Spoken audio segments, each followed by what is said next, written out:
Your portion is $1,200, my dad demanded me to pay for the dinner I was welcome at. I slammed the door. The next morning, my phone exploded with notifications. I stood outside the restaurant, fingers trembling against the cold glass door, watching my family through the window. They were laughing, toasting, celebrating without me, even though I'd been invited. I'm Olivia, 32F, and I've always been the family afterthought, the forgotten daughter, the invisible child. Despite graduating summa cum laude from Cornell, landing a senior position at a prestigious consulting firm, and building my own financial independence from scratch, I've never been enough for them. Never worthy of the spotlight that seems perpetually fixed on my younger sister, Madeline, 28F. I never thought a simple family celebration would be the final straw that broke 20 years of silent suffering. The pattern was established early. When Madeline got a participation award in her third grade spelling bee, my parents threw a backyard party with balloons, catered food, and invited the entire neighborhood. When I was accepted to Cornell on a partial merit scholarship, my mother merely glanced at the letter and asked if I'd be able to afford the remaining tuition on my own. When Madeline barely graduated high school, my parents gifted her a brand new car. When I graduated from college with honors, they couldn't attend because Madeline had a minor cold and needed their attention. Through the years, my attempts to address the imbalance were met with gaslighting. You're just jealous of your sister. You've always been so independent, you don't need us like she does. Don't be so dramatic, we love you both equally. Their words never matched their actions. I was invited to family events as an afterthought, often receiving last-minute texts after they'd already finalized plans. I'd show up to Christmas dinner to find everyone had opened presents hours earlier. Birthday celebrations for me were perfunctory, while Madeline's stretched across multiple days. The financial expectations started subtly. In college, despite working 3 jobs to pay my own tuition, my parents would call with emergencies. Madeline needed a new laptop for school, or they had to repair the family car she'd dented. They'd frame it as family helping family, reminding me that my campus jobs and scholarships meant I had extra money. I'd send what little I had, eating ramen for weeks afterward while seeing Madeline's social media posts from restaurants and shopping trips. After graduation, it only intensified. My sister's car insurance, could I help cover it? Their anniversary gift to each other, wouldn't I want to contribute? Madeline's credit card debt, surely I could spare something from my big corporate salary? Each request came wrapped in obligation, delivered with the unspoken understanding that refusing meant I didn't love them enough. Last month, I received a major promotion to director level, the youngest in my company's history. When I called my parents with the news, my father answered, listened for 30 seconds, then passed the phone to my mother, who said she had to go because Madeline was coming over to show them photos from her weekend trip to the beach. Then came the text message last week: important family celebration dinner this Friday at La Maison, 7 p.m., try to make it if you can. No details, no explanation, just an afterthought invitation that somehow sparked a flutter of hope. Maybe, just maybe, this was for my promotion. Perhaps they'd finally recognized my achievement. I rearranged my entire schedule, canceling an important client meeting. I purchased a $300 bottle of champagne as a sharing gift. I even bought a new dress, wanting to look my best for what I foolishly imagined might be my moment of family recognition.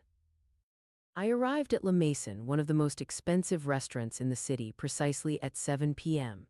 Through the window, I could see my entire family already seated: my parents, Madeline, both sets of grandparents, 3 aunts, 2 uncles, and several cousins. A banner hung above their table: "Congratulations on your promotion, Madeline." My stomach tightened, my throat constricted. Madeline had been promoted from junior sales associate to regular sales associate at the retail store where she'd worked part-time for 8 months. I pushed through the door anyway, champagne in hand, forcing a smile. The conversation at the table died as I approached. My mother's face tightened with obvious annoyance. I looked at the table. Every seat was filled, every place setting complete, every water glass full, no spot for me. "Olivia," my mother whispered sharply, rising slightly from her chair and moving to intercept me before I reached the table fully. "There's no seat for you, we didn't think you'd actually come." The buzzing in my ears nearly drowned out her words. I felt a hot flush creep up my neck as 15 pairs of family eyes fixed on me, witnessing my humiliation. You said it was important, I managed. Well, yes, for Madeline, she replied, her voice low but cutting. You know how busy you always are with work. We didn't want to pressure you. In that moment, 20 years of being the family afterthought crystallized into perfect clarity. I placed the champagne bottle silently on the edge of their table, turned and walked out without another word. My hands couldn't stop shaking during the drive home. Tears blurred my vision, but I refused to pull over. I needed the sanctuary of my apartment, the one space in the world that was truly mine. The knock on my door the next afternoon wasn't unexpected, but the reason for it was. My parents stood in the hallway, their faces bearing no contrition, only expectation. That familiar expression, the one that had preceded every financial demand throughout my life. My stomach clenched in anticipation. The air between us felt charged, electric with unspoken entitlement. The bill came to $4,800, my father said, without preamble, once I'd let them in. His voice carried the same tone he'd used when calling me during finals week my sophomore year, informing me that Madeline needed $2,000 for a study abroad program deposit. Your portion is $1,200. I stared at him, certain I'd misheard. My portion? I wasn't even at the dinner. You were invited, my mother interjected, arms crossed. We had to pay for the reservation based on the original headcount. That included you. You just told me yesterday that you never expected me to come, I replied, my voice steady despite the tremor building inside me. My father waved his hand dismissively. That's not the point. This was a family celebration. You make good money now with that fancy promotion of yours, Family Helps Family. After everything we've done for you, my mother added, her voice taking on the wounded tone she'd perfected over decades, I can't believe you'd quibble over helping us celebrate your sister's achievement. The audacity left me breathless. Everything they'd done for me, the college tuition I'd paid myself with scholarships and 3 jobs, the graduation they'd skipped, the birthdays forgotten. I won't be paying for a dinner I wasn't welcome at, I said finally, my voice quiet but firm. My father's face darkened. So that's how it is. After all these years, you're still jealous of your sister's successes? This isn't about Madeline, I countered. It's always about Madeline with you, my mother snapped. You've resented her from the day she was born. We try to include you, but you're always working or too busy or too important for family, and now you refuse to contribute to her special day. I need you both to leave, I said, moving toward the door. They gathered themselves with indignant huffs, my mother's eyes brimming with manufactured tears. You'll regret this selfishness, my father said as they stepped into the hallway. Family is forever, Olivia. Your fancy job won't keep you warm at night. The door closed behind them with a soft click that belied the emotional hurricane they'd left in their wake. I foolishly thought that would be the end of it. The next morning, my phone exploded with notifications. In the middle of my morning coffee, before I'd even fully woken up, I discovered my family's coordinated attack. My mother had posted a heart-wrenching status about being abandoned by an ungrateful daughter who refuses to celebrate her sister's accomplishments out of jealousy. She'd carefully crafted herself as the heartbroken mother who doesn't understand where we went wrong raising her. Madeline's post was more direct. When your own sister refuses to show up for your promotion dinner, then won't even help with the bill, I guess blood isn't always thicker than water. Cousins, aunts, and uncles piled on with supportive comments about how they'd witnessed my coldness at family gatherings for years, how I thought I was too good for the family now that I had money and success. The carefully constructed narrative painted me as the villain of a story they'd been writing my entire life. Text messages poured in from extended family members. How could you do this to your mother? Madeline has always supported you. You've changed, and not for the better. I sank to my kitchen floor, phone clutched in my trembling hand, and finally allowed the tears to come. Not gentle tears, but body-racking sobs that left me gasping. Years of emotional neglect crystallized in this moment of coordinated public humiliation. That evening, I called my therapist for an emergency session. What they're doing is emotional abuse, she said simply after I'd unloaded everything. The question is, what are you going to do about it? Her words echoed in my mind for days as I watched the smear campaign continue. My work suffered. I couldn't sleep. The anxiety that had been my lifelong companion from growing up in that household returned with a vengeance. Then came an unexpected text from my cousin Eliza, my mother's sister's daughter. "I know the truth, Olivia. I've seen how they treat you for years. This isn't right." That single message became my tipping point. I spent the next day compiling evidence, screenshots of the last-minute invitation text, photos of past family events where I'd clearly been an afterthought, documented instances of my achievements being ignored while Madeline's minor accomplishments were celebrated lavishly. I even had emails from previous attempts to discuss the favoritism with my parents, met with denial and accusations. My hands trembled as I crafted a social media post. Not emotional, not accusatory, just factual. I documented the years of favoritism, the last-minute invitation, my arrival at the restaurant to find no place for me. My parents showed up the next day demanding $1,200 for a dinner I hadn't attended, the pattern of emotional manipulation that had defined my entire life. My finger hovered over the post button for nearly an hour as my mind raced with potential consequences. Would this sever my family relationships forever? Did those relationships even truly exist? Was I just playing into their narrative by responding publicly? In the end, the truth won out. I pressed post, turned off my phone, and went for a long walk along the river, giving myself permission to be unavailable for the explosion I knew would follow. When I returned home and turned my phone back on 3 hours later, the response was overwhelming. My parents' response was swift and menacing. My father, a mid-level manager at an insurance company who'd always exaggerated his connections and influence, sent an email copied to his company's legal department claiming I had committed actionable defamation with significant financial damages. The company lawyer, clearly uncomfortable, responded with boilerplate language about reviewing the matter, but my father forwarded it as proof the lawsuit was being prepared. My mother called my workplace, speaking to our receptionist about how concerned she was that her daughter was having a mental breakdown and spreading falsehoods about family members, suggesting to HR that I might be unstable. I only discovered this because my director, who knew my work ethic and character, immediately alerted me to the attempt to undermine my professional reputation. Madeline had posted a tearful video claiming I was destroying our family out of spite. My father had texted that I would regret this public betrayal for the rest of your life, followed by a thinly veiled threat that he knew people who could ensure I'd never work in this industry again. Their intimidation tactics, so familiar from childhood but now directed at my adult life and career, struck a deeper chord of fear than I wanted to admit. My hands trembled as I forwarded the communications to my own lawyer friend for review.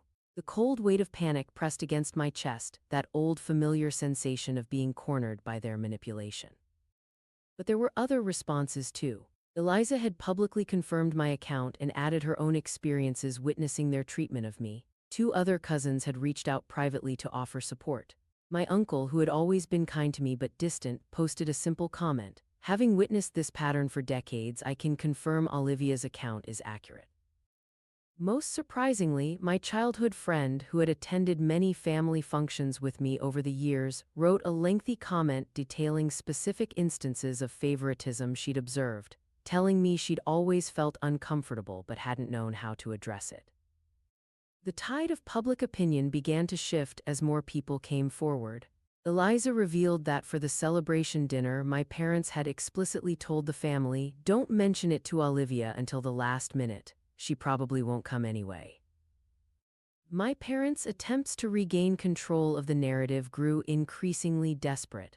My mother posted old photos of us together with captions about how she'd always supported both her daughters equally. My father wrote about the sacrifices they'd made for my education. None. Madeline accused me of always needing to be the center of attention, an ironic claim given the circumstances. None of it worked. The truth, once exposed to light, refused to retreat back into shadow. 3 days after my post, I made the hardest and healthiest decision of my life. I cut contact with my immediate family. I blocked their numbers, emails, and social media accounts. I instructed my building's doorman not to allow them entry. I informed my workplace security that they were not to be admitted. The relief was immediate and profound. A weight I'd carried my entire life, the desperate need for parental approval that would never come, lifted from my shoulders. The anxiety that had plagued me since childhood began to recede, replaced by a calm certainty that I had finally taken control of my own narrative. I built a support system of chosen family, close friends, supportive extended family members, colleagues who valued my work and worth. Weekly therapy sessions helped me understand the dynamics of emotional abuse and scapegoating that had defined my upbringing. I learned that the problem had never been me. I had simply been assigned a role in their family drama from the beginning, and no achievement on my part would ever change that script. 3 months later, I received a private message from Madeline, the only family communication that made it through my blockade. I know they favored me, I always knew. It was easier to go along with it than to challenge them. You were stronger than me, but did you have to blow up our entire family? Couldn't you have just walked away quietly? I didn't respond. Her message revealed everything, acknowledgement of the truth, but still centering herself and her comfort over the decades of pain I'd endured. Still asking me to bear the burden silently so she wouldn't have to feel uncomfortable. Through mutual connections, I heard my parents were still playing the victims, still blaming me for tearing apart the family while refusing to acknowledge their role. They had attempted to reach me through intermediaries several times, not to apologize but to demand I fix the damage I'd caused to their reputations. I remained unmoved by their attempts. The girl who desperately sought their approval had finally grown into a woman who recognized her own worth. The most unexpected outcome of this painful chapter was reconnecting with my mother's estranged sister, Aunt Caroline. She reached out after seeing my post, revealing that she had experienced similar treatment from my grandparents decades earlier. She had been the family scapegoat while my mother was the golden child. The pattern had simply repeated with me and Madeline. "They did to you exactly what they did to me," she told me over coffee during our first meeting in 15 years. "The difference is you had the courage to name it." 1 year later, my life has transformed completely. My confidence in professional settings has soared without the constant undercurrent of familial inadequacy. I've formed deeper, more authentic friendships now that I understand healthy relationship dynamics. I've even started dating someone who comes from a supportive, loving family, something I once believed was just a myth perpetuated by television shows. I've created new holiday traditions with my chosen family. Last Thanksgiving, I hosted dinner for friends, extended family members who had supported me, and even a few colleagues who had nowhere else to go. The warmth and genuine connection in my dining room that day healed something deep within me. Through mutual friends, I've heard my parents still blame me entirely while portraying themselves as victims of an ungrateful daughter. Madeline recently got engaged, and they're planning an extravagant wedding, one I won't be invited to and wouldn't attend if I were. I no longer feel the sting of exclusion. I no longer crave their approval or recognition. I've finally understood that family isn't defined by blood but by love, respect, and reciprocity.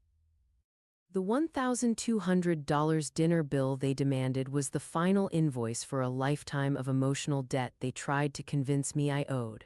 By refusing to pay it, literally and metaphorically, I purchased my freedom. The empty seat at that celebration table wasn't a symbol of my exclusion but my liberation. Sometimes the most profound act of self-love is walking away from the table where you're served nothing but scraps and building your own table where everyone is truly welcome.